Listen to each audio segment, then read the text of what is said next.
నమస్కారం. Welcome to Big Talk. నేను మీ చిరంజీవి. ఢిల్లీ వేదికగా కేంద్ర కేబినెట్ ప్రక్షాళనకు ముహూర్తం ఖరారైందనే వార్తలు దేశ రాజధానితో పాటు ఇటు తెలంగాణ రాజకీయాలను పెను సంచలనంగా మారాయి. తాజా కేబినెట్ విస్తరణలో తెలంగాణ బీజేపీ నేతలకు అత్యంత పెద్దపీట వేయబోతున్నట్లు గట్టి సమాచారమే జరుగుతుంది. మరి రాష్ట్రంలో రోజు రోజుకు మారుతున్న రాజకీయ సమీకరణాలను దృష్టిలో ఉంచుకొని తెలంగాణలో పాగా వేయడమే లక్ష్యంగా బీజేపీ హైకమాండ్ అడుగులు వేస్తోంది. ప్రస్తుతం కేంద్ర హోంశాఖ సహాయ మంత్రిగా ఉన్న బండి సంజయ్కు పూర్తి స్థాయి కేబినెట్ మంత్రిగా ప్రమోషన్ ఇచ్చే అవకాశాలు ఎక్కువగా కనిపిస్తుండగా, సామాజిక సమీకరణాల్లో భాగంగా Malkajgiri MP Etela Rajender, Mahabub Nagar MP DK అరుణాల పేర్లు కూడా కేబినెట్ రేస్లోకి రావడం ఆసక్తి రేపుతుంది. మరి తెలంగాణలో అధికార కాంగ్రెస్, ప్రధాన ప్రతిపక్షం బీఆర్ఎస్ పార్టీల సోషల్ ఇంజనీరింగ్ను సమర్థవంతంగా ఢీకొట్టేందుకు బీజేపీ ఈ వ్యూహాన్ని అమలు చేయబోతోందా? రాష్ట్రంలో అన్ని వర్గాలకు సమాన ప్రాధాన్యత కల్పించడం ద్వారా రాబోయే అసెంబ్లీ ఎన్నికలకు బీజేపీ జెండా పాతుకుందా, ఇప్పుడే పునాది వేస్తుందా అనే అంశంపైన మనం ఇవాళ బిగ్ టాక్లో చర్చిద్దాం. మనతో పాటు బిగ్ టాక్లో పాల్గొనేందుకు బీజేపీ లీడర్ వెంకటరెడ్డి గారు ఉన్నారు. నమస్కారం సార్. నమస్తే. నమస్తే. అదేవిధంగా కాంగ్రెస్ నాయకులు శ్యామ్ ప్రసాద్ గారు ఉన్నారు. సార్ నమస్కారం. సార్ చెప్పండి, వెంకటరెడ్డి గారు, తెలంగాణ నేతలకు కేంద్ర క్యాబినెట్లో పెద్దపీట వేయబోతున్నారనే ప్రచారం కేవలం పొలిటికల్ హైప్ కోసమా, లేక నిజంగానే రాష్ట్ర ప్రాధాన్యత ఇవ్వాలనే ఉద్దేశమా? ఇప్పుడు లైవ్లో ఉన్నటువంటి మిత్రుడు శ్యామ్ ప్రసాద్ రెడ్డితో సహా మీకు అందరికీ, ప్రేక్షకులందరికీ కూడా నమస్తే. ఒక్కటేంటంటే మీరు అడిగినటువంటి ప్రశ్న కొంత సంక్లిష్టమైనటువంటిది. అంతర్గత పార్టీ వ్యవహారాల్లో చర్చించేటువంటి అంశం గురించి మీరు చర్చకు పెట్టడం అనేటువంటిది సరే, మంచిదే. తెలంగాణలో భారతీయ జనతా పార్టీ అనేటువంటిది ఇవాళ ఒక ప్రత్యామ్నాయ రాజకీయ శక్తిగా ప్రజల ఓట్లతో, ప్రజల మద్దతుతో అనేక ఎన్నికల్లో ముందుకు వచ్చినటువంటి మాట వాస్తవం. దీన్ని ఎవరు కాదనలేదు. గతంలో ఉన్నటువంటి పరిస్థితి వేరు, ఇప్పుడు ఉన్నటువంటి పరిస్థితి వేరు. ఎందుకంటే చిరంజీవి గారు 2023లో 7% ఓట్లు అసెంబ్లీ ఎన్నికల్లో సంపాదించినటువంటి భారతీయ జనతా పార్టీ 2023కి వచ్చేటప్పటికి 16-17% 8 సీట్లు రావడం జరిగినటువంటిది. పార్లమెంటుకి వచ్చేటప్పటికి, లోక్సభకు వచ్చేటప్పటికి 35% ఓట్లు, 8 పార్లమెంటు సీట్లు గెలవడం అనేటువంటిది. హైదరాబాదు మున్సిపల్ ఎన్నికల లోపల 48 స్థానాలను గెలవడము, 2 ఎమ్మెల్సీ స్థానాలను గెలవడము. మున్సిపల్ ఎన్నికల లోపలికి వచ్చేటప్పటికి మేయర్ సీట్లకు వచ్చేటప్పటికి ఒక మేయర్ సీట్లు మేము కరీంనగర్ దక్కించుకోవడమే కాకుండా నిజామాబాద్ సుమారుగా దగ్గర సమీప విజయం వరకు మేము రావడం జరిగినటువంటిది. విచిత్రం ఏంటంటే అందరూ ఆలోచించవలసినటువంటి, ఎందుకంటే చాలామంది మాట్లాడుతుంటారు బీజేపీకి క్యాడర్ ఎక్కడుంది, గ్రాస్ రూట్లో ఎవరు ఉన్నారు అనేటువంటిది. అట్లా కాదు, సర్పంచ్ ఎన్నికలలో కూడా మేము సుమారుగా 1000 సర్పంచ్ ఎన్నికలు, మా గతంలో ఎన్నికలు జరిగినప్పుడు 167-170 సర్పంచ్ ఎన్నికలు ఉన్నటువంటిది. ఆ రకంగా మేము ముందుకు వచ్చినాం. ఇక మెంబర్స్కు సంబంధించినంత వరకు అయితే అది లెక్కలేదు. మున్సిపల్ ఎన్నికల్లోకి వచ్చేటప్పటికి కూడా ఇవాళ చిరంజీవి గారు సుమారుగా 80% మున్సిపాలిటీలో మా ప్రాతినిధ్యం ఉంది. గతంలో లేదు. చాలా ప్రాంతాల లోపల వైస్ చైర్మన్లు అట్లా రావడం అనేటువంటి జరిగింది. సరే, రాజకీయంగా దాని గురించి నేను మాట్లాడాను. కానీ అంటే నేను చెప్పదలుచుకున్న పాయింట్ ఏంటంటే ఇవాళ భారతీయ జనతా పార్టీ ఒక రాజకీయ శక్తిగా ఎదగడానికి ప్రజలు ఎదురు చూస్తున్నారు, మద్దతిస్తున్నారు, ముందుకు తీసుకుపోయేటువంటి ప్రయత్నం అనేటువంటిది. ఎందుకంటే ఎవ్వరు ఊహించలే 8 లోకసభ స్థానాలు వస్తాయి అనేటువంటిది. 8 లోకసభ స్థానాల లోపల కూడా 52 అసెంబ్లీ స్థానాల లోపల వాటి రిజల్ట్స్ను మనం విశ్లేషణ చేస్తే 52 అసెంబ్లీ స్థానాల్లో మొదటి స్థానంలో ఉన్నాం మేము. 30-35 స్థానాల్లో మేము 2వ స్థానంలో ఉన్నాం. ఎందుకంటే మనకందరికీ తెలిసినటువంటిది టీఆర్ఎస్ అనేటువంటిది పూర్తిగా అపజయం వైపు వేగంగా పరిగెత్తినటువంటి పరిస్థితి లోపల భారతీయ జనతా పార్టీకి, కాంగ్రెస్కి జరిగినటువంటి పోటీ లోపల మా స్థానాలను మేము దక్కించుకున్నాం అనేటువంటిది. ఇది చరిత్ర మేము చెప్తున్నటువంటిది. మేము అధికారంలోకి ఊరికే అంకెలు లేకుండా, సంఖ్యలు లేకుండా, విశ్లేషణ లేకుండా, ఆధారాలు లేకుండా మేము మాట్లాడడం లేదు. ఇవాళ మోదీ గారి పాలననే కానివ్వండి, డబుల్ ఇంజిన్ సర్కార్ కావాలనేటువంటి దాని కింద తెలంగాణ ప్రజలు కూడా చూస్తున్నటువంటిది. ఒకవైపున టీఆర్ఎస్ పార్టీకి 9.5 సంవత్సరాలు ఇచ్చినారు, ఏం జరిగింది అనేటువంటి తెలుసు. కాంగ్రెస్ 2.5 సంవత్సరాలు 30 మాసాల లోపల జరుగుతున్నటువంటి అభివృద్ధి ఏంది అనేటువంటిది ప్రజల్లో ఒక విసుగు వచ్చినటువంటి పరిస్థితి. దాని నాయకుడు మాట్లాడుతున్నటువంటి భాష, ఉపయోగిస్తున్నటువంటి సంస్కారహీనమైనటువంటి పదజాలం ఏదైతే ఉందో కేంద్ర మంత్రి గారి గురించి, అవన్నీ కూడా ప్రజలు గమనిస్తారు. ఊరికే మాట్లాడితే కాదు కదా. ఇప్పుడు అదే కేంద్ర మంత్రి గారి వల్ల అనేక మంది కేంద్ర మంత్రులు, రైల్వే మంత్రి గారు కానివ్వండి, పట్టణాభివృద్ధి శాఖలు కానీ రేవంత్ రెడ్డి గారితో సహా కల్పించి దానికి సంబంధించి రైల్వే మెట్రోకు సంబంధించినటువంటి దానికి ఒక ముందు చూపుగా ప్రయత్నంగా ముందుకు తీసుకెళ్తున్నటువంటి సందర్భం వల్ల మనం కనబడుతున్నటువంటిది. కాబట్టి భారతీయ జనతా పార్టీ వైపు అన్ని పార్టీలు చూస్తున్నారు. ఇప్పుడు భారతీయ జనతా పార్టీ వైపు, ముఖ్యంగా మోదీ వైపు, మోదీ పాలన వైపు తెలంగాణ సమాజం ఎదురు చూస్తుంది అనేటువంటిది అనేక ఎన్నికల్లో మీకు ఇచ్చినటువంటి సమాచారము, జరుగుతున్నటువంటి కార్యక్రమాలు ఇవన్నీ కూడా ఒక్కొక్క రాష్ట్రం మేము గెలవడం అనేటువంటిది కూడా ఒక సంకేతం. అది మీరు చాలామంది ఏమనుకున్నారంటే హర్యానాలో ఓడిపోతారు, ఢిల్లీలో ఓడిపోతారు, బీహార్లో ఓడిపోతారు, వెస్ట్ బెంగాల్లో కూడా ఓడిపోతారు, ఇవన్నీ జరిగినటువంటిది. కాబట్టి అవన్నిటిని కాదని మోదీ భారతీయ జనతా పార్టీ యొక్క సమగ్ర అభివృద్ధి విధానాన్ని, ఒక అంతర్జాతీయంగా మోదీ గారికి ఉండేటువంటి కీర్తి ప్రతిష్టలు, అనుసరిస్తున్నటువంటి ఆర్థిక విధానాలు, సామాజిక స్పృహతో అన్ని రంగాలకు సరైన న్యాయం చేసేటువంటి, అన్ని రాష్ట్రాలకు న్యాయం చేసేటువంటి పద్ధతి లోపల మోదీ గారు అనేక చర్యలు తీసుకుంటున్నటువంటి సందర్భం లోపల ఇవాళ తెలంగాణ సమాజం చూస్తున్నటువంటి ఒక చూపు చూస్తున్నటువంటి అన్ని రకాల సారవంతమైనటువంటి నేల భారతీయ జనతా పార్టీకి తెలంగాణ ఏ కోణంలో చూసినప్పటికీ. కాబట్టి తెలంగాణలో దక్షిణ భాగంలో కర్ణాటక ఒకటి తెలంగాణ మేము అధికారంలోకి వచ్చేటువంటి పరిస్థితి ఉన్నది. కాబట్టి ఆ కోణం లోపల మీరన్నట్టుగా ఏంటంటే టార్గెట్ తెలంగాణ అనేటువంటి దాని కింద ఉన్నట్టు తెలుస్తుంది. కాబట్టి కేంద్ర మంత్రివర్గంలో ఏమైనా మార్పులు జరిగితే తప్పకుండా చాలా వరకు కేంద్ర మంత్రివర్గంలో తెలంగాణ నుంచి ప్రాతినిధ్యం ఇచ్చేటువంటి అన్ని రకాల సామాజిక కోణం లోపల చర్యలు జరగాలని మేము కూడా కోరుకుంటున్నటువంటి పరిస్థితి కనపడుతున్నటువంటిది. మీరు ఎందుకంటే ఒకటి చిరంజీవి గారు, ఇప్పుడు 5 పార్లమెంటు సభ్యులు బీసీ సభ్యులు ఉన్నారు మాకు తెలంగాణ నుంచి. ఆర్ కృష్ణయ్య గారు కానీ, డాక్టర్ లక్ష్మణ్ గారిని కానీ మేము బీసీలకు ప్రాధాన్యత ఇవ్వాలి. మాకు నిజానికి కోటాలో, మా ఎమ్మెల్యే కోటాలలో మేము గెలిచే పరిస్థితి ఇక్కడ లేదు. వివిధ రాష్ట్రాల కింద వాళ్ళని తీసుకోవడం జరిగినటువంటిది. కాబట్టి మరి ధర్మపురి అరవింద్ కానివ్వండి, బండి సంజయ్ గారు కానివ్వండి, ఈటల రాజేందర్ కానివ్వండి, ఆర్ కృష్ణయ్య గారు కానివ్వండి, నెక్స్ట్ మనకి ఈ రకంగా మనకు కనపడుతున్నటువంటి పరిస్థితి 5 సభ్యులు ఉండడం వల్ల సామాజికంగా కూడా మేము ముందుకు వచ్చినటువంటి పరిస్థితి కనపడుతున్నటువంటి ఒక అంశం. కాబట్టి అన్ని కోణాల లోపల అన్ని సామాజిక వర్గాలను ముందుకు తీసుకుపోయేటువంటి ఒక ప్రయత్నం లోపల భారతీయ జనతా పార్టీ వ్యూహాత్మకంగా ఎత్తుగడలు చేస్తుంది. దాని పర్యవసానము మీకు రేపు 28వ తేదీ నాడు మా రాష్ట్ర జాతీయ అధ్యక్షులు నితిన్ నబీల్ గారు 3 రోజుల పర్యటన కోసం రావడం జరుగుతున్నటువంటి పరిస్థితి. కాబట్టి బూత్ స్థాయి ప్రెసిడెంట్లతో కలుస్తాడు, మాట్లాడతాడు, పార్టీ వ్యూహాత్మక ఎత్తుగడల గురించి వివరిస్తాడు. ఆ కోణం లోపల నెక్స్ట్ వచ్చే 2 సంవత్సరాల లోపల భారతీయ జనతా పార్టీ తెలంగాణలో అధికారంలోకి వస్తుంది అనేటువంటి దాంట్లో మాకు ఎలాంటి అనుమానము లేదు. ప్రజలు కూడా ఎదురు చూస్తున్నారు. రైట్ వెంకటరెడ్డి గారు, రైట్. అదేవిధంగా మనతో పాటు అనలిస్ట్ మన్యం కోటేశ్వరరావు గారు జాయిన్ అయ్యారు. సార్ నమస్కారం. సార్ నమస్తే సార్. శ్యామ్ ప్రసాద్ గారు నమస్తే అండి. కేంద్ర కేబినెట్ రేసులో తెలంగాణకు సంబంధించిన 3 నాయకులకు చోటు దక్కుతుందని వస్తున్న ఈ వార్తల పైన కాంగ్రెస్ ఎలా చూస్తుంది?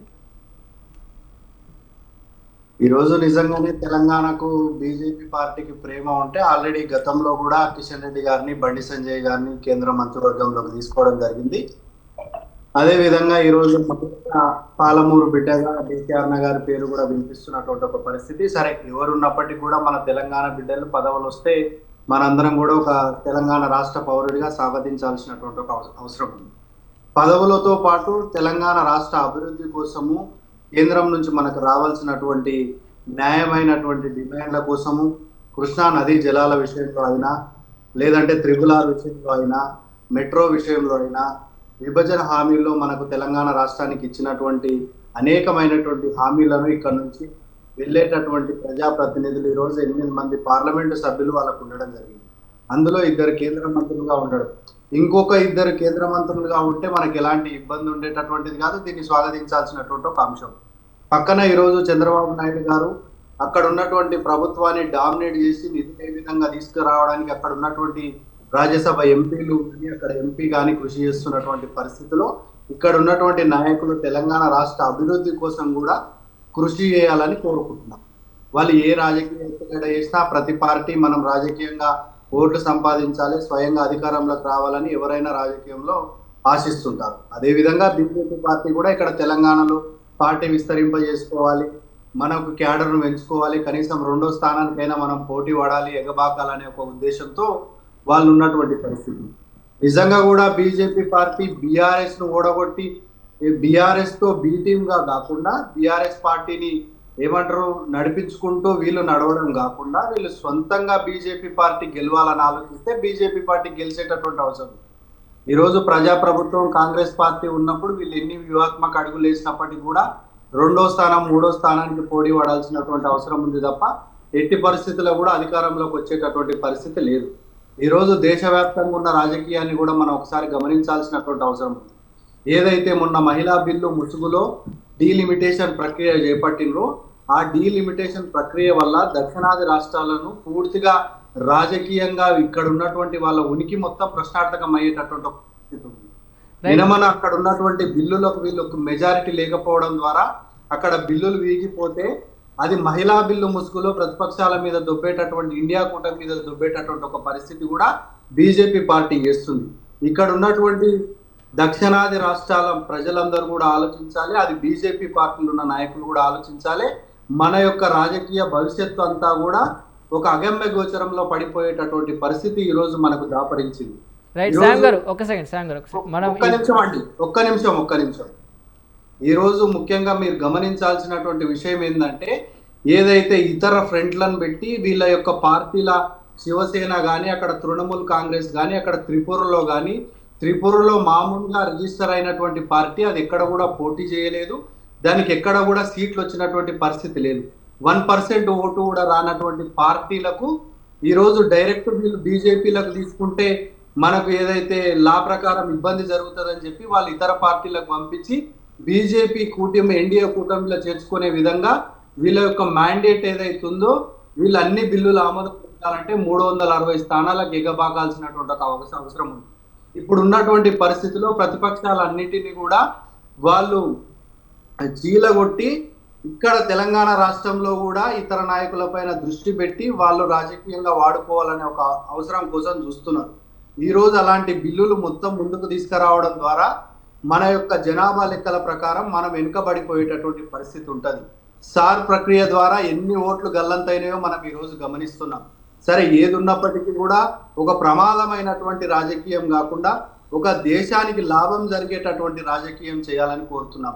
ఈ రోజు దేశభక్తి ముసుగులో ప్రతిపక్ష పార్టీలనే లేకుండా తృణప్రాయంగా తొడిపేస్తున్నటువంటి పరిస్థితి మీరు ముఖ్యంగా గమనించాలి. ఈ రోజు కేవలం మనం ఏదో మహిళా బిల్లు డీలిమిటేషన్ బిల్లు కదా, దీని ద్వారా దేశానికి ఏం జరుగుతుందని కూడా అనుకోవచ్చు. ఈ మహిళా బిల్లు ఇంకా కొన్ని బిల్లులతో పాటు ఈ రోజు మీడియా పైన ఆంక్షలు, అదే విధంగా సోషల్ మీడియా పైన ఆంక్షలు, లాలో మార్పులు తెచ్చే విధంగా, అదే విధంగా రాజ్యాంగాన్నే మార్చే విధంగా బీజేపీ పార్టీ కుట్ర చేస్తుంది. దీని అందరూ కూడా యావత్ దక్షిణాది ప్రజలందరూ కూడా గమనించాలని మీ యొక్క స్వతంత్ర టీవీ తరఫున కోరుతున్నాం. ఈ రోజు ఎంత ప్రమాదకరమైనటువంటి పరిస్థితికి వెళ్ళేటటువంటి పరిస్థితి ఉందంటే దీన్ని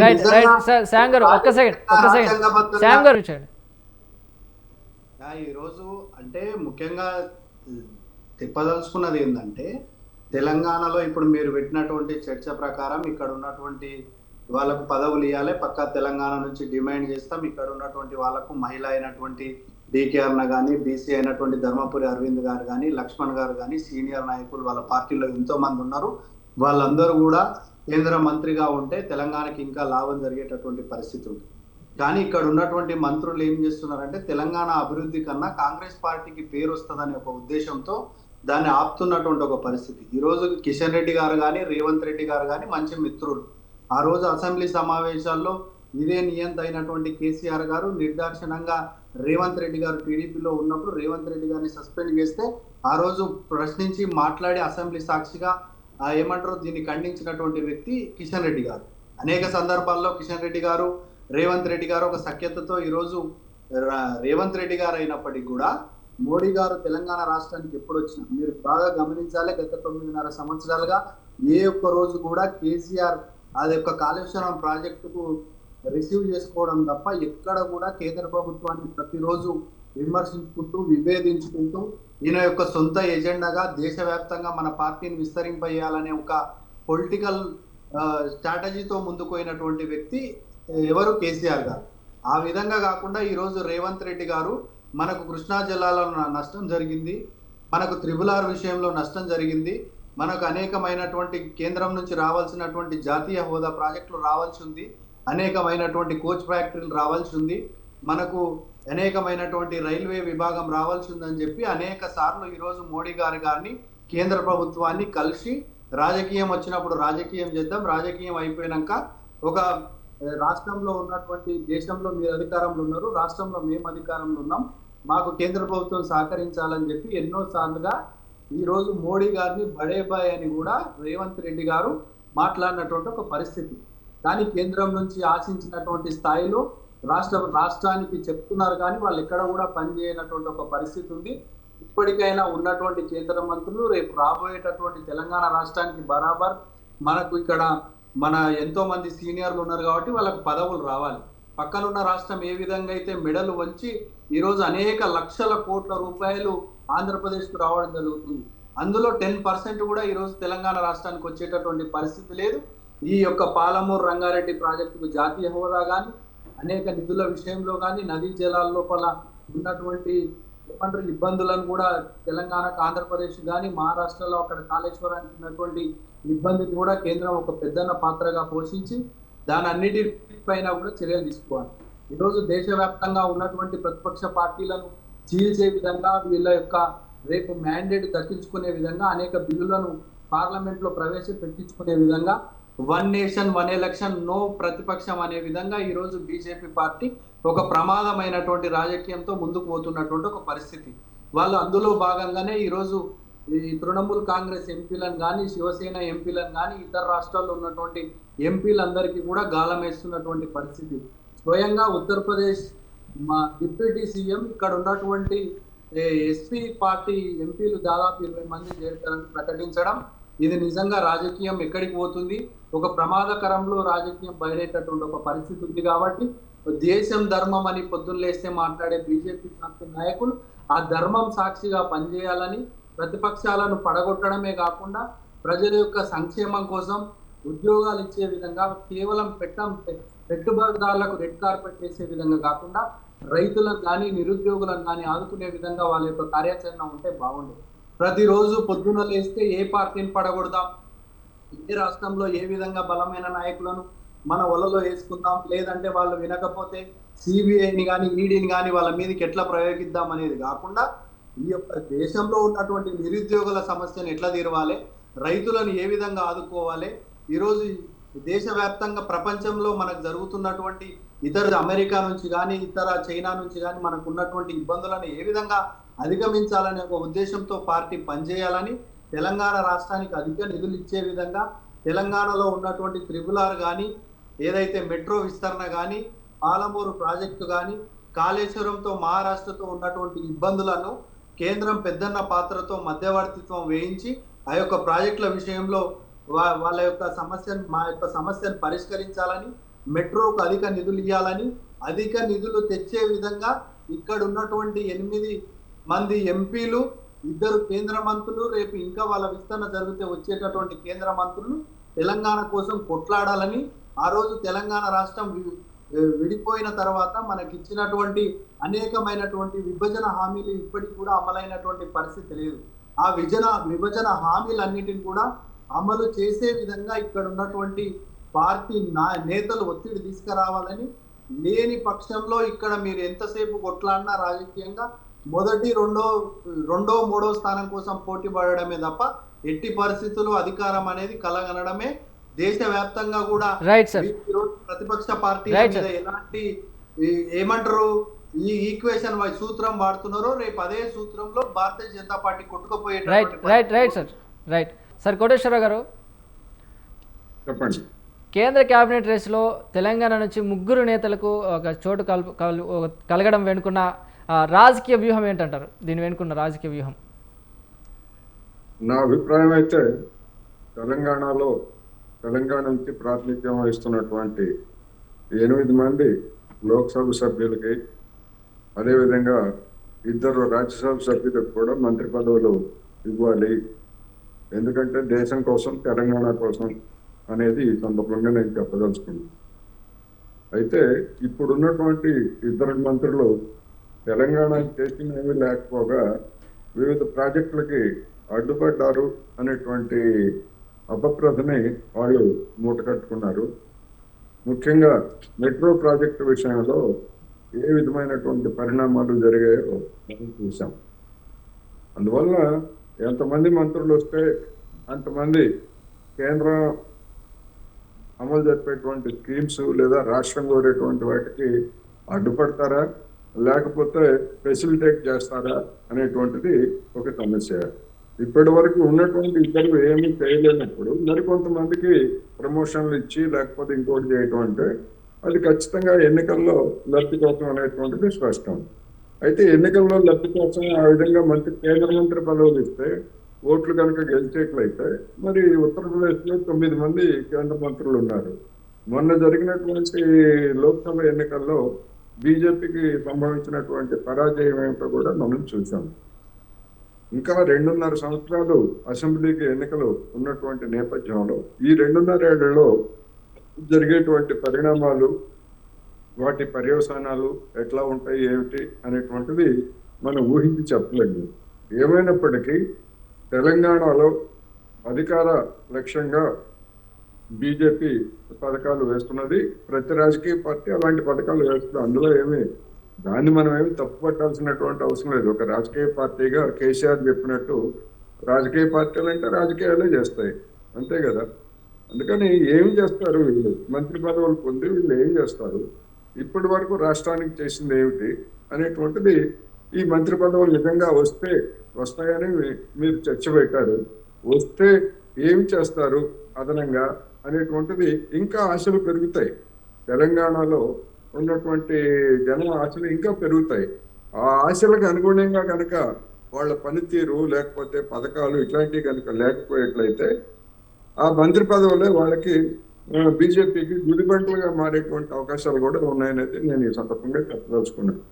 ఎవరికి ఇవ్వాలి మంత్రి పదవులు, ఎవరిని తొలగిస్తారు, ఎవరిని ప్రమోట్ చేస్తారు అంటే అది బీజేపీకి సంబంధించినటువంటి అంతర్గత వ్యవహారం. దాంతో జనానికి ఏం లేదు. కాకపోతే వాళ్ళు ఏమి చేస్తారు, తెలంగాణకి ఇప్పటి వరకు లేని దాన్ని కొత్తగా ఏం ఒరగబెట్టారు అనేటువంటిది ఒకవేళ మంత్రివర్గ విస్తరణలో మీరు చెప్తున్నట్టుగా చోటు దొరికితే రాబోయేటువంటి రోజుల్లో చర్చ అది. అందుకని ఆ చర్చకు అనుగుణంగా మరి ఇప్పుడు ఉన్నటువంటి మంత్రులు కిషన్ రెడ్డి గారు చూస్తున్నాం, ఆయన సంవత్సరానికి ఒకసారి లెక్క చెప్తూ ఒక్కొక్క ₹1,00,000 కోట్లు అదనంగా చెప్తారనమాట. అందుకని అవన్నీ మామూలు కబుర్లే. అవి కాదు కావాల్సింది. ప్రత్యేకంగా తెలంగాణకి ఏమన్నా అదనపు స్కీమ్స్ కానీ లేకపోతే పైలట్ ప్రాజెక్టులు కానీ ఇట్లాంటివి ఏమన్నా ఉన్నాయా అంటే మరి గడిచినటువంటి 12 ఏళ్లలో ఎవరు అధికారంలో ఉన్నా బీజేపీ కేంద్రంలో ప్రాతినిధ్యం వహిస్తున్నటువంటి మంత్రులు వీళ్ళు ఉన్నారు కనుక అలాంటిది ఏమీ జరగలేదు. పట్టుమని ఒక 10,000 మందికి ఉపాధి కల్పించేటువంటి కేంద్ర ప్రభుత్వ సంస్థలు ఎక్కడా రాలేదు. మనం చూసాం కాజీపేటలో వ్యాగన్ వర్క్ షాప్, అది మామూలు ఇది రైలు పెట్టెల తయారీ పెట్టాలనేటువంటి డిమాండ్ ఉంటే కాదు వ్యాగన్ వర్క్ షాప్ అని చెప్పేసి దాన్ని దిగజార్చడానికి చూశారు. కానీ దాని మీద ఎంత ఒత్తిడి చేస్తే చివరికి రైలు కోచెస్ తయారీ ఫ్యాక్టరీగా దాన్ని మార్చారని మనం చూసాం. అందుకని ఎంతమంది మంత్రులు ఉన్నా ఎంత ప్రాతినిధ్యం ఉన్నా కానీ కేంద్ర ప్రభుత్వం మీద తెలంగాణకు రావాల్సినటువంటి వాటి మీద అన్ని రకాలుగా ఒత్తిడి తీసుకురావాలి అనేది నేను ఈ సందర్భంగా చెప్పదలుచుకున్నాను. వాళ్ళ అంతర్గత వ్యవహారం. రైట్ వెంకటరెడ్డి గారు చెప్పండి. సో బండి సంజయ్ గారికి సహాయ మంత్రి నుండి పూర్తి స్థాయి కేబినెట్ మంత్రిగా ప్రమోషన్ ఇవ్వడం వెనుకున్న అసలు సమీకరణ పెట్టి ఇప్పుడు ఒకటేనండి. ఇప్పుడు కోటేశ్వరరావు గారు మాట చెప్పినారు, తెలంగాణలో అధికార హస్తం ఏ రకంగా మేము తీసుకోవాలనేటువంటి దాని కింద మా ప్రణాళికలు మాకుంటాయి. ఇప్పుడు మొత్తం 72 మంది మంత్రులలో మీకు తెలుసో తెలియదో చిరంజీవి గారు, నేను ఓపెన్గా లైవ్లో చెప్తున్నటువంటి భారతీయ జనతా పార్టీ ప్రతినిధిగా మోదీ గారి పెర్ఫార్మెన్స్ రికార్డ్స్ ఏదైతే అవార్డ్స్ ఏవైతే వచ్చినాయో ఆయన ప్రతి మంత్రిని గత 2 సంవత్సరాలుగా చేసినటువంటి కృషి, డిపార్ట్మెంట్ నడిపించిన పద్ధతి, చేసే నిర్ణయాలు, విధానపరమైనటువంటి బాధ్యతలను చట్ట ప్రకారంగా నిర్వహించినటువంటి దాంట్లో తెలంగాణ బిడ్డ కిషన్ రెడ్డి గారికి నెంబర్ 1 వచ్చింది. అది ప్రచారంలో పెద్దగా మనం చెప్పినామా చెప్పలేదా అనేటువంటిది కానీ ఇవాళ నేను అధికారపూర్వకంగా ప్రకటిస్తున్నది అంటే 72 మంది కేంద్ర మంత్రులలో నెంబర్ 1 పెర్ఫార్మెన్స్ చేసినటువంటి వ్యక్తి కిషన్ రెడ్డి గారు. ఉంటుంది కదా. ఇప్పుడు కిషన్ రెడ్డి గారు ఉదయం లేచి నుంచి ముఖ్యమంత్రి లాగా తిట్టడము, కేసీఆర్ లాగా తిట్టడము, పేగులు మెడలేసుకొని తిరుగుతా, నీ డొక్క తీరుస్తా, 200 కిలోమీటర్ 200 మీటర్ల లోతుకు వాతా ఇలా అనండి నాయకులు మాట్లాడేది. అట్లా మాట్లాడాయన. మొన్న కేసీఆర్ గారు మన రేవంత్ రెడ్డి గారు మాట్లాడిన భాష ఏదైతే ఉందో సిగ్గుపడుతుంది, సభ్య సమాజం సిగ్గుపడుతుంది. ఏమన్నాడే శ్రీనివాసరెడ్డి, కేసీఆర్ ఏమన్నాడు అని చెప్పి ఇతను మళ్ళీ నోటి ముట్ట అన్నాడు. ఇదానండి ముఖ్యమంత్రులు మాట్లాడాల్సినటువంటిది. 75 సంవత్సరాల లోపల 79 సంవత్సరాలు ఏ ముఖ్యమంత్రి ఉమ్మడి రాష్ట్రంలో ఇంత దిగజారిన భాషను ఉపయోగించలేదు. అది చర్చ వేరు. కాబట్టి వల్ల మా మంత్రులు కొత్త వాళ్ళు వస్తారు. దేనికోసం వస్తారండి? దేశవ్యాప్తంగా అభివృద్ధి కోసం వస్తారు. ప్రత్యేకంగా తెలంగాణ పట్ల కావలసినటువంటి ప్రణాళికలకు సంబంధించి వివిధ శాఖల ద్వారా సమన్వయం చేసి అభివృద్ధి చేసేటువంటి కోణం లోపల వస్తుంది. ఇది రాలేదు అది రాలేదు అనేటువంటిది కాదు కదా. ఏది రాలేదు? ఇప్పుడు రైల్వేలకు సంబంధించి మేము ఒక బుక్ పబ్లిష్ చేసినాం, రిలీజ్ చేస్తాము. 52 పేజీల బుక్కు జిల్లాల వారీగా కేంద్ర ప్రభుత్వం దీని పేరే వికసిత్ తెలంగాణలో మోదీ ప్రభుత్వ భాగస్వామ్యం అని. అంకెలు తప్పైతే ఖండించాలా, మళ్ళీ ఒక ప్రకటన రేవంత్ రెడ్డి గారు ఇవ్వాలా, ఏమి ఇచ్చామనేటువంటిది. మొన్నటికి మొన్న 3 బుల్లెట్ ట్రైన్లు రైల్వే ప్రాజెక్టులు 5 లక్షల కోట్ల రైల్వే ప్రాజెక్టులు నడుస్తున్నాయండి. అభివృద్ధి అంటే ఏమిటి? మీరేదో రాత్రి కలొచ్చి ఈ స్కీమ్ని ఇవ్వండి అట్లా కుదరదు. ఒక స్కీమ్ అనేది, ఒక విధానం అనేది, ఒక పరిశ్రమ అనేటువంటిది భారతదేశంలో ఉండేటువంటి అన్ని రాష్ట్రాలకు ఒకే రకంగా ఉంటుంది. ఏమనంటే రూపాయిలో 42 పైసలు వస్తున్నది. 42 పైసలు ఏ రకంగా వస్తుందో అనేటువంటిది ఫైనాన్స్ కమిషన్ రికమెండేషన్ ఉంటుంది. ఫైనాన్స్ కమిషన్ 5 ఏళ్ళకి ఒకసారి అన్ని రాష్ట్ర ముఖ్యమంత్రులు కనపడతారు. మేము రాజకీయ పార్టీ కాదు, రాజకీయ నాయకులు ఉంటారు, దాంట్లో ఎక్స్పర్ట్స్, ఎకనామిక్ ఎక్స్పర్ట్స్ ఉంటారు. జనాభా ప్రాతిపదికన ఉంది. మరి గతంలో కాంగ్రెస్ ఉన్నప్పుడు ఎట్లు ఇచ్చినారు? ఇప్పుడు ఒక కాంగ్రెస్ పార్టీ 4 రాష్ట్రాలకు పరిమితమైన ఒక పెద్ద ప్రాంతీయ పార్టీగా అవతరించిన తర్వాత సౌత్ నార్త్ అనేటువంటి తీసుకొస్తుంది. ఇదే మాట చెప్పండి. మీకు ఆ సౌత్ నార్త్లో అసలు డిపాజిట్లు కూడా రావు. ఇంతకుముందు డిపాజిట్లు వస్తున్నాయి కానీ అది కూడా రాదు, 4th ప్లేస్కి వెళ్ళిపోతారు. చెప్పండి మొత్తం సౌత్కి వెళ్ళిపోతున్నాయి డబ్బులని. ఏం రాజకీయం అంటే చెప్పేది? సర్ మీద విమర్శలు, ఈవీఎంల మీద విమర్శలు, చట్టబద్ధమైనటువంటి సంస్థల మీద విమర్శలు. ప్రజలు ఎక్కడైనా ఓటేస్తున్నారా? 60-90 లక్షల ఓట్లను తొలగించినారు కర్ణాటక, మన బెంగాల్లో. అంటే 1,00,000 మంది అన్న రోడ్డు మీదకి వచ్చి మా ఓటు లేదని చెప్పినారండి. బీహార్లో ఏం జరిగిందండి? సుప్రీంకోర్టు రివ్యూ చేసింది కదండి. కాబట్టి వాళ్ళ కాంగ్రెస్ పార్టీ అనుసరిస్తున్న విధానం ఏంటంటే మనం ఎట్టి పరిస్థితిలో గెలిచే పరిస్థితి లేదు. ఇక బురద జల్లాలంటే అన్నిటిని ఉపయోగించి ధ్వంసం చేసినారు బీజేపీ అని చెప్పడము ఇంత ఈజీ అనండి. ప్రజల ఓటు లేదా? వీళ్ళు గెలవలేదా? ఇక్కడ కర్ణాటకలో గెలవలేదా? కేరళలో గెలవలేదా? హిమాచల్లో గెలవలేదా? గెలిచే దగ్గర గెలుస్తున్నారు ప్రజలు, వాళ్ళని కూడా ఆదరించినారు. కాబట్టి వల్ల కాంగ్రెస్ పార్టీ ఒక అస్తవ్యస్త నాయకత్వం లోపల ఉండి తాను చేయవలసినటువంటి పనులను చేయకుండా క్యాడర్ను, నాయకత్వం లేదు అక్కడ. ఆ నాయకత్వ లోపం వల్ల ఇవాళ ఏం జరుగుతున్నటువంటిది, మోదీ గారు అనుసరిస్తున్నటువంటి ఒక విధానం అనేటువంటిది ప్రజల్లో ఒక యాక్సెప్టెన్స్ వచ్చింది. మేమేమి చేయలేదో చెప్పాలి కదా. ఏం జరుగుతుంది ఇప్పుడు? మెట్రోకు సంబంధించినటువంటి జరుగుతుంది. ఎవరు తప్పండి? ఇప్పుడు కోటేశ్వరరావు గారు అంటున్నారు నిర్ణయం చేయలేదని. తప్పెవరిదనేది బయటకు వచ్చింది కదా. ప్రాసెసింగ్ తెలియదు కదా మీకు. 2 మంత్రులు 3 మంత్రులు కూర్చొని రేవంత్ రెడ్డి గారు చెప్పమన్నాడు. ఇప్పుడు రేవంత్ రెడ్డి గారు రేపు వచ్చి హైదరాబాద్ వచ్చినాడో రాడు నాకు తెలియదు, కానీ వచ్చి ఈ దాంట్లో మళ్ళీ కిషన్ రెడ్డి గారే బాధ్యత తీసుకొని దీన్ని రాకుండా చేసినాడని చెప్పమనండి. నోటికి వచ్చింది అరిస్తే రావండి. కేంద్ర ప్రభుత్వంతో సమన్వయం చేసుకోవాలా, మనం అడగాల, డిమాండ్ చేయాలా. కేంద్ర ప్రభుత్వం కూడా రాష్ట్ర ప్రభుత్వం యొక్క కోరికలను నెరవేర్చాలా. ఇది ఫెడరల్ సిస్టంలో మనకు ఉండేటువంటిది.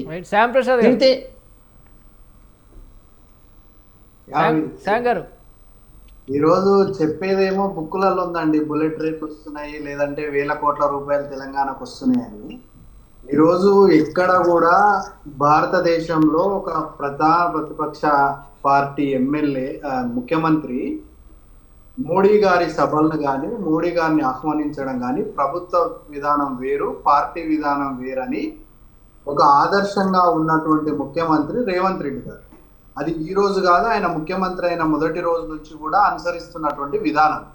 అనేక మార్లు ప్రాధేయపడి చిరాకొచ్చి చివరికి ఇక్కడ ఉన్నటువంటి కిషన్ రెడ్డి గారిని విమర్శిస్తేనన్నా కనీసం అక్కడ ఉండేటటువంటి వాళ్ళపైన విమర్శ కాదు, నోటికి వచ్చింది తిడితే విమర్శ అన్నారు. కానీ నోటికి వచ్చింది తిడితే నోటిని ఫినాయిల్ వేసి కడుక్కోమనండి అదే రేవంత్ రెడ్డి గారిని. కడిగిద్దాము కిషన్ రెడ్డి గారిని రేవంత్ రెడ్డి గారిని. ఒక మాట కిషన్ రెడ్డి గారు, ఒక మాట రేవంత్ రెడ్డి గారిని. అదే ఈ రోజు ఏదున్నప్పటికీ కూడా కనీసం అట్లనన్నా రోషం పౌరుషంతో కిషన్ రెడ్డి గారు ఈ రోజు తెలంగాణకు రావాల్సినటువంటి వాటిని గట్టిగా అడుగుతాడని చెప్పి ముఖ్యమంత్రి గారు ఒక తెలంగాణ ప్రజలకు లాభం జరగడానికి మాట్లాడినటువంటి విషయం తప్ప ఆయనకు రేవంత్ రెడ్డి గారికి కిషన్ రెడ్డి గారికి ఎట్లాంటి జట్టు పంచాయతీ లేదు, ఇతర పంచాయతీలు ఎట్టి కూడా పరిస్థితుల్లో లేదు. రేవంత్ రెడ్డి గారు పోయి అందులో ముఖ్యమంత్రి అయ్యేది లేదు, కిషన్ రెడ్డి గారు వచ్చి ఇందులో కేంద్ర మంత్రి అయ్యేది లేదు. కాబట్టి ఏది కొట్లాడినా ఏది మాట్లాడినా కూడా తెలంగాణ ప్రజల కోసమే.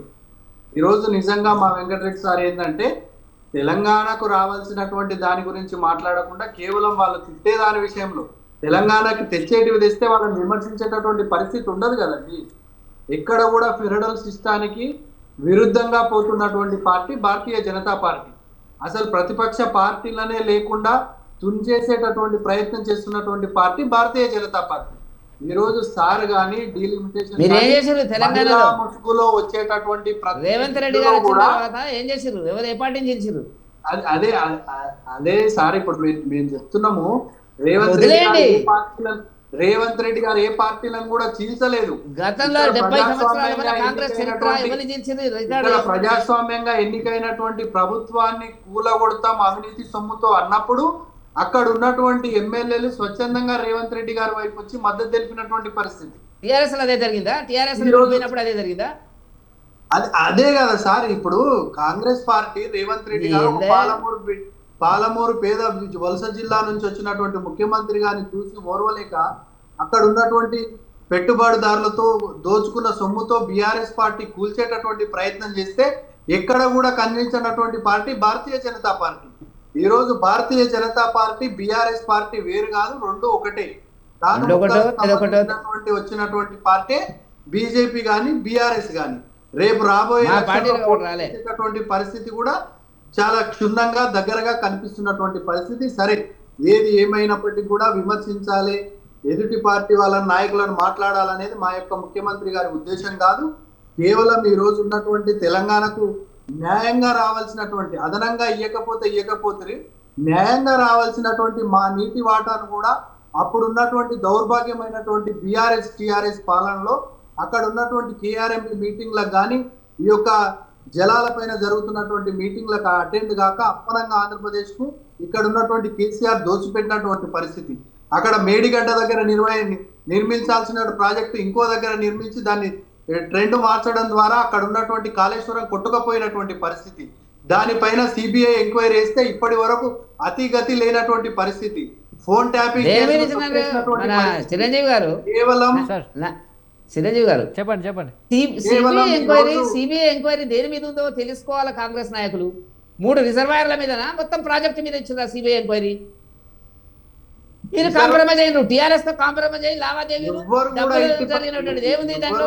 సిబిఐ ఎంక్వైరీ ఏముంది చెప్పమనండి. కోటేశ్వరరావు గారు ఉన్నారు కదా, దేని మీద సమగ్రంగా మన కాళేశ్వరం మీద దర్యాప్తు అడగలేదు కదా. ఈ రోజు అక్కడ కుంగిపోనికి కారణం ఏంటంటే కింద కాలు కుంగిపోయిందంటే మొత్తం టెస్ట్ చేసేటటువంటి పరిస్థితి ఉంటది కదా సార్. అంటే అది అక్కడ డ్యామేజ్ జరిగింది కాబట్టి దానిపైన ఆదేశించడం జరిగింది. ఓన్లీ పిల్లర్ కుంగిపోయింది కాబట్టి ఆ కుంగిపోయినటువంటి ప్రాంతం పైన దాన్ని సిబిఐ ఎంక్వైరీ కోరడం జరిగింది. ఓకే, ఫోన్ ట్యాపింగ్ కేసు ఏమైంది, కేసు ఏమైంది, మీరు కదా అనేకమైనటువంటి కేసు కదా. మీకు చేతగాక వదిలేసి కాంప్రమైజ్ అయ్యి మీరు చేసిండ్రు. మీరు ఫోన్ ట్యాకింగ్ ఏం చేసిండ్రో చేయండి. కార్ రేసింగ్ ఎఫ్ఐఆర్ జారీ చేసిండ్రు, దాని మీద ఏం చేసిండ్రో చెప్పండి. కరెంటుకు సంబంధించి విద్యుత్ శక్తికి సంబంధించి చెప్పండి. తొక్కివేసి మేమెందుకు తొక్కేస్తాం? మీరు చేస్తే మీరు అధికారం మీకు అధికారం ఇచ్చింది, మేమెందుకు తొక్కి పడేస్తాము? మీరు కాంప్రమైజ్ అయ్యి మీరు తప్పండి. అది ఒక్క కేసు మీరు చెయ్యరు. స్వయంగా ముఖ్యమంత్రి గారే కేసులు తీసుకున్నాడు. ముఖ్యమంత్రి గారు కాంప్రమైజ్ అయింది. గతంలో జరిగిన కేసుల్లో కేసీఆర్ కాంప్రమైజ్ ఉన్నాడు. తెలంగాణ రావాల్సినటువంటి చిరంజీవి గారు ఇక్కడ 8 మంది ఎంపీలను తెలంగాణ ప్రజలు ఢిల్లీకి పంపించడం జరిగింది. అందులో 2 కేంద్ర మంత్రులు, ఒకరు సహాయ మంత్రిగా ఒకరు కేంద్ర మంత్రిగా ఉండడం జరిగింది. ఆ శాఖ మంత్రి కూడా తెలంగాణకు అదనంగా ఒక ప్రాజెక్టు తెచ్చినటువంటి పరిస్థితి లేదు. ఇక్కడ ఉద్యోగాలు కల్పించినటువంటి పరిస్థితి లేదు. సరే, చేయకపోతే మేము సెంట్రల్ కు కట్టినటువంటి ట్యాక్స్ లో అన్ని రాష్ట్రాలకు ఒక విధంగా తెలంగాణకు ఒక విధంగా ఇస్తున్నటువంటి ఒక పరిస్థితి. ఈ రోజు మనకు రావాల్సినటువంటి 42% నీతి ఆయోగంలో చెప్తారు. తెలంగాణ రాష్ట్రానికి ఈ రోజు 28 నుంచి 30% వస్తున్నటువంటి ఒక పరిస్థితి ఉంది. ఏది ఉన్నప్పటికీ కూడా ఇక్కడ నుంచి గెలిచినటువంటి ఎంపీలు కానీ ఇక్కడ ఉన్నటువంటి బీజేపీ పెద్దలందరూ కూడా తెలంగాణలో ముఖ్యంగా కావాల్సినటువంటిది రైతులకు నీళ్లు. ఆ నీటి విషయంలో ఏదైతే ఈరోజు మెట్రో విషయంలో, అదేవిధంగా త్రిబుల్ ఆర్ విషయంలో తొందరగా కేంద్ర ప్రభుత్వం పైన ఒత్తిడి తీసుకురావాలని, రాజకీయాలు కాస్త పక్కన పెట్టి తెలంగాణ అభివృద్ధికి కేంద్ర ప్రభుత్వం కృషి చేయాలని మీ యొక్క స్వతంత్ర టీవీ తరఫున కోరుతున్నాం. రైట్, వెంకటరెడ్డి గారు మీరేమంటారు? ఇప్పుడు ఒకటండి, కేంద్ర ప్రభుత్వము అన్ని రాష్ట్రాలకు సమన్యాయంతో చూస్తుంది అనేటువంటిది మోదీ గారి పాలసీ. దీంట్లో తెలంగాణకి ఏం అన్యాయం జరిగింది, ఏం అన్యాయం జరిగిందో చెప్పాలా? ఇప్పుడు మీరు మాట్లాడిన వాటికి కిషన్ రెడ్డి గారు ముందుకొచ్చి ఇద్దరు కేంద్ర మంత్రులు 3 రోజులుగా చర్చలు జరుగుతున్నాయి, దానికి ఒక కొలిక్కి వచ్చినటువంటి పరిస్థితి. కిషన్ రెడ్డి గారు అడ్డంపడ్డారు అని అడ్డం దొడ్డ మాట్లాడితే జరుగుతుందా? రాజకీయాలు కాదు ఇక్కడ కావాల్సినటువంటిది.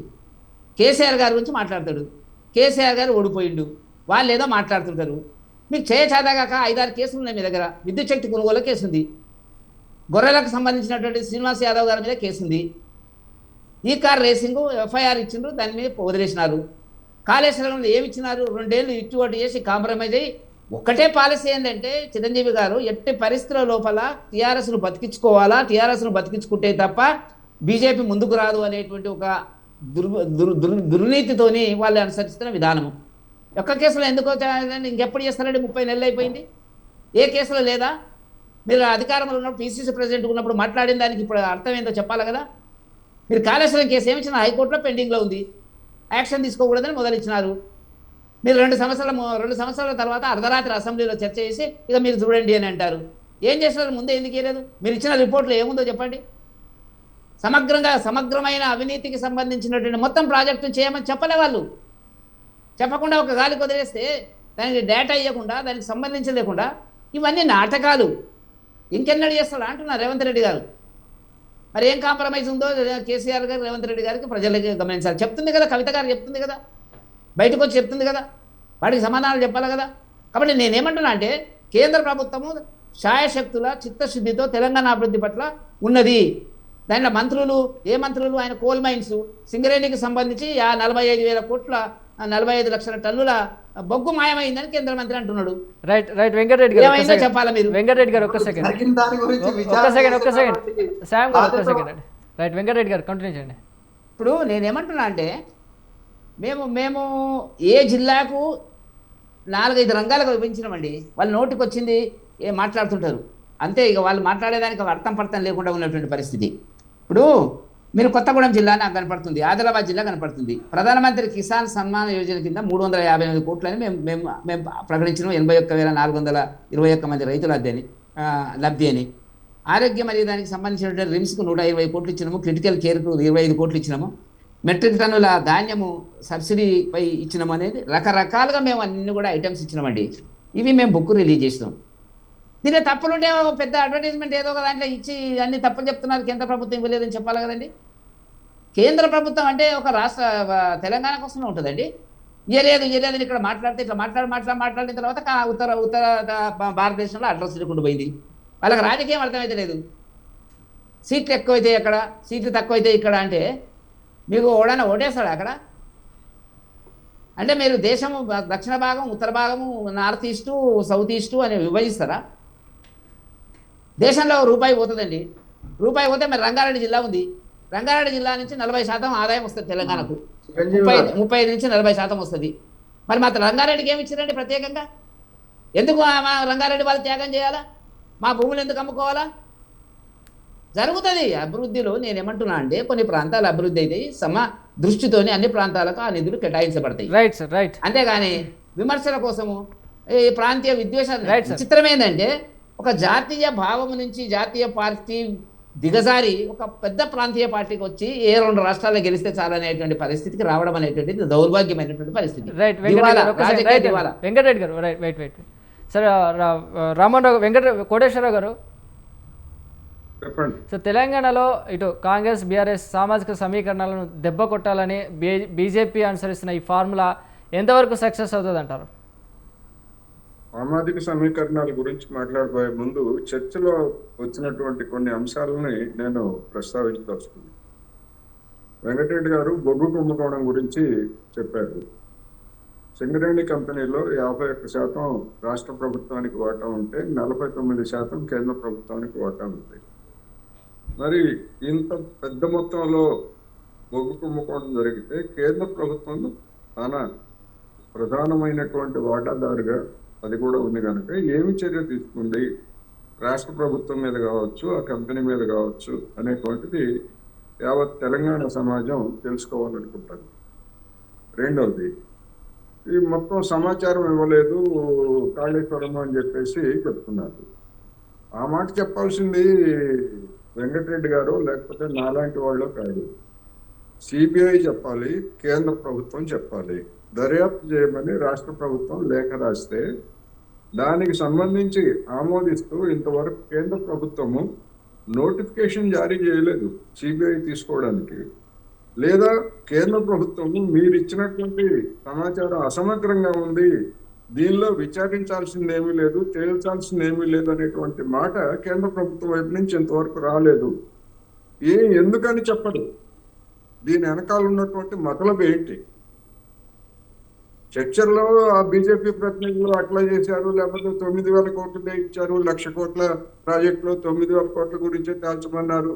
9,000 కోట్లు చిన్నవి కాదు, లేకపోతే ఇంకోటి కాదు. అసలు సమగ్రమైనటువంటి సమాచారం, డేటా ఇవ్వలేదు అనేటువంటి విషయం కేంద్ర ప్రభుత్వము రాష్ట్ర ప్రభుత్వాన్ని ఏమన్నా అధికారికంగా అడిగిందా ఇంతవరకు? నోటిఫికేషన్ జారీ చేసి ఏమైనా చూడండి సిబిఐ అని చెప్పేసి సిబిఐకి అనుమతి ఇచ్చిందా? ఏమి ఇవ్వకుండానే వాళ్ళేమి ఇవ్వలేదు ఇంకేం చేస్తారు, వాళ్ళేమి ఇవ్వలేదు ఇంకేం చేస్తారని బీజేపీ ప్రతినిధులు ప్రచారం చేస్తే కుదరదు. కేంద్ర ప్రభుత్వం అఫీషియల్ గా చెప్పాలి. రెండోది, మెట్రోకి సంబంధించి జరుగుతున్నటువంటి విషయాలన్నీ కేంద్ర ప్రభుత్వానికి తెలుసు కదా. మరి తెలిసినప్పుడు ఒకవేళ నిజంగానే రాష్ట్ర ప్రభుత్వం పొరపాటు చేసింది అనుకుంటే మరి జపాన్ రుణం ఎట్లా వెళ్తారండి? నేరుగా ఒక రాష్ట్ర ప్రభుత్వం విదేశీ సంస్థ రుణం తీసుకునేటానికి మన నిబంధనలు అంగీకరించవు. కేంద్ర ప్రభుత్వం ద్వారానే వెళ్ళాలి. ఆ కేంద్ర ప్రభుత్వం ద్వారా వెళ్ళినప్పుడు అది మంజూరయ్యి ఆ విధంగా finance commission, railway finance commission దానికి మేము ఇస్తామని చెప్పేంత వరకు కేంద్ర ప్రభుత్వంలో ఉన్నటువంటి పెద్దలు ఎందుకు మౌనంగా ఉన్నారు? లేదా అధికార యంత్రాంగం మౌనంగా ఎందుకు ఉన్నది? ఇవన్నీ వీటన్నిటికీ మరి ఎవరు సమాధానం చెప్తారు? రేవంత్ రెడ్డి గారు తప్పు చేశారని అనుకున్నాను కాసేపు. మరి కేంద్ర ప్రభుత్వం చేసినటువంటి ఒప్పు ఏంటి? కేంద్ర ప్రభుత్వం కూడా ఇప్పుడు చెప్తా ఉంది కదా, మేము కూడా దీనిలో వాటా ఉంది, మేము చేస్తామని చెప్తున్నారు. అప్పుడే ఎందుకని చెప్పలేదు? అంటే దాని ఉద్దేశం ఏంటి? కడుపులో ఏదో దాచుకొని, కడుపులో ఏదో పెట్టుకొని రేవంత్ రెడ్డి తప్పు చేస్తే ఆ తప్పుని ఎత్తి చూపించి రాజకీయంగా వాడుకోవాలనేటువంటి ఒక దురుద్దేశం ఉన్నట్టు ఎవరైనా అనుకుంటే ఎవరిది బాధ్యత? ఎందుకని ఇంత జరుగుతూ ఉంటే ఇప్పుడు అది ఐడిబిఐ చేసింది, మదింపు వేసింది. ఇప్పుడు ఐడిబిఐ బదులు ఎస్బిఐ వాళ్ళు చేస్తారంటున్నారు. మరి ఐడిబిఐ కూడా ప్రభుత్వ రంగ సంస్థే. అది దాన్ని పరిగణలోకి తీసుకొని ఎస్బిఐ చేస్తుంది. ఇంకో 2 నెలలు అంటున్నారు. 2 నెలల్లో చేస్తారా, ఇంకా ఎక్కువ చేస్తారా, అది వేరే అంశం. ఎందుకని మొదట్లోనే కేంద్ర ప్రభుత్వం జోక్యం చేసుకొని ఈ ప్రాజెక్టులో లేదా ఈ నివేదికలో ఈ లావాదేవీల్లో ఈ పొరపాటు ఉంది, దీన్ని మీరు సరిచేయండి అని చెప్పేసి కేంద్ర ప్రభుత్వం ఎందుకు ప్రశ్నించలేదు రాష్ట్రాన్ని? Right sir, right. కోటేశ్వర్ గారు ఒక్క సెకండ్. శ్యాంప్రసాద్ గారు, తెలంగాణలో కాంగ్రెస్ సోషల్ ఇంజనీరింగ్ను ఢీకొట్టేందుకు బీజేపీ ఈ ముగ్గురు నేతలను ముందుకు తెస్తుందనే వాదనపై మీ కామెంట్ ఏంటి? వాళ్ళు సోషల్ ఇంజనీరింగ్ ఢీకొట్టే పరిస్థితి లేదు. ప్రజాస్వామ్యంగా ఎన్నిక జరిగితే గెలిచేటటువంటి పరిస్థితి లేదు. వాళ్ళు కేవలం ఓట్లను తొలగించాలి, కులాల మధ్యలో మతాల మధ్యలో చర్చలు పెట్టాలి, గెలిచినటువంటి పార్టీల నాయకులను కొనుగోలు చేయాలనే ఒక ఉద్దేశంతో బీజేపీ పార్టీ ముందుకు పోతున్నటువంటి పరిస్థితి. యావత్ దేశవ్యాప్తంగా కూడా ఈరోజు వాళ్ళకు మెజారిటీ లేదు. 246 సీట్లేమో వాళ్ళకు బీజేపీకి సొంతంగా వచ్చినటువంటి పరిస్థితి. పోటాపోటీన ఈరోజు ఎన్డీఏ ఏది నితీష్ కుమార్ కానీ చంద్రబాబు నాయుడు గారి గవర్నమెంట్ సహకరించడం ద్వారా వాళ్ళు కేంద్రంలో అధికారంలో ఉన్నటువంటి ఒక పరిస్థితి. ఈరోజు ఆ పరిస్థితిలో వాళ్ళు ఏ విధంగానైనా ఈ యొక్క మహిళా ముసుగులో ఈ యొక్క డీలిమిటేషన్ కానీ ఇతర బిల్లులు, అనేకమైనటువంటి బిల్లులు ఉన్నాయి చిరంజీవి గారు. ఒకటి మీడియా పైన, రెండోది న్యాయ వ్యవస్థ పైన, మూడోది సోషల్ మీడియా పైన, నాలుగవది ఇంకొక ఏది భారత రాజ్యాంగంలో కొన్ని సవరణలు చేసే విధంగా, ఇట్లా అనేకమైనటువంటి పరిస్థితుల్లో వాళ్ళు తాపత్రయపడుతున్నట్టుంది. వాళ్ళు ఎంతసేపు ఉన్నా ఏం తాపత్రయం వాళ్ళదంటే వన్ నేషన్ వన్ పార్టీ అనే విధంగా ఓన్లీ దేశం మొత్తం ఆర్ఎస్ఎస్ ముసుగులో బీజేపీ దేశంగా ఉండాలి, బీజేపీ పాలించాలి, ఒక నియంతలా ఉండాలనేది వాళ్ళ యొక్క ఆలోచన. కానీ ప్రజాస్వామ్య దేశంలో అది ఎట్టి పరిస్థితుల్లో కూడా కుదరదు. ప్రజలందరూ కూడా గందరగోళంలో కొంత కన్ఫ్యూజ్ అయ్యి 12 ఏళ్ళుగా వాళ్ళ అధికారంలో ఉన్నటువంటి పరిస్థితి, వాళ్ళ అధికారం ఉన్నటువంటి పరిస్థితిలో వాళ్ళు చేస్తున్నటువంటి నష్టాన్ని ఈరోజు యావత్ దేశ ప్రజలందరూ కూడా గమనించాల్సిన పరిస్థితి. సరే, ఏ ప్రాంత సమస్య ఉన్నా ఒక ప్రాంతీయ దేశ పార్టీగా కాంగ్రెస్ పార్టీ ఉన్నప్పటికీ కూడా ఏ ప్రాంతంలో సమస్య ఉన్నా ఆ ప్రాంతంలో రాహుల్ గాంధీ గారు నిలబడ్డటువంటి వ్యక్తి, రాజకీయం కోసం కాకుండా ఒక ప్రాంతానికి న్యాయం జరగాలని కోరుకున్నటువంటి వ్యక్తి రాహుల్ గాంధీ గారు. ఈరోజు నాయకత్వ లోపం కాంగ్రెస్ పార్టీకి ఎట్టి పరిస్థితుల్లో కూడా లేదు. సరే, ఆరిపోయే ముందల దీపానికి వెలుగన్నట్లుగా ఈరోజు అనేక సంవత్సరాలుగా అధికారంలో బీజేపీ పార్టీ ఉండొచ్చు. దేశ స్వతంత్రం తీసుకొచ్చిందే కాంగ్రెస్ పార్టీ. దాదాపుగా 100 సంవత్సరాల చరిత్ర ఉన్నటువంటి పార్టీ కాంగ్రెస్ పార్టీ. ఈరోజు కాంగ్రెస్ పార్టీ ఎక్కడికో పోయింది, ఏదో జరిగిందంటే ఆ రోజు రాహుల్ గాంధీ గారికి ప్రధాని అయ్యేటటువంటి అవకాశం ఉన్నా కూడా, ఒక ఆర్థికవేత్త అయినటువంటి సోనియా గాంధీ గారికి ప్రధానమంత్రి అయ్యే అవకాశం ఉన్నా, రాహుల్ గాంధీ గారికి కేంద్ర కేబినెట్ మినిస్టర్ అయ్యేటటువంటి అవకాశం ఉన్నా తృణప్రాయంగా వదులుకున్నటువంటి పార్టీ దేశం కోసం ఇందిరాగాంధీ కానీ రాజీవ్ గాంధీ గారు కానీ దేశం కోసం ప్రాణాలు అర్పించిండ్రండి. ఈరోజు తెలంగాణ దేశవ్యాప్తంగా ఉన్నటువంటి ఆకాంక్షలకు అనుగుణంగా తెలంగాణ రాష్ట్రాన్ని ఇచ్చినటువంటి పార్టీ ఈరోజు కాంగ్రెస్ పార్టీ. కాబట్టి ఈరోజు సన్నాయి నొక్కుతూ మీరు ఏదో ఒకటే దానికి సమగ్రంగా ఒక రాత్రంతా అసెంబ్లీ సమావేశం పెట్టి అసెంబ్లీ సాక్షిగా సిబిఐ ఎంక్వైరీ చేయాలని కేంద్ర ప్రభుత్వానికి పంపించినటువంటి పరిస్థితి. ఒత్తిడి చేస్తేనే కేరళ మాజీ సీఎం పినరన్ విజయ్ గారి పైన సిబిఐ ఎంక్వైరీ ఇస్తున్నారు. అంటే వీళ్ళకు రాజకీయంగా అనుకూలంగా ఉన్నటువంటి పరిస్థితిలో ఒక రకంగా, వాళ్ళు మాట వినని పరిస్థితిలో ఈరోజు సిబిఐ చెప్పే మాటలు, ఈడీ చెప్పే మాటలు, బీజేపీ నాయకులు మాట్లాడుతున్నటువంటి ఒక పరిస్థితి. ఈరోజు సింగరేణి విషయంలో ఇక్కడ నిజంగా రాష్ట్ర ప్రభుత్వం తప్పు చేస్తే వాళ్ళ యొక్క వాటా కూడా 49% ఉంటది కదండి. ఎంక్వైరీ చేపియండి.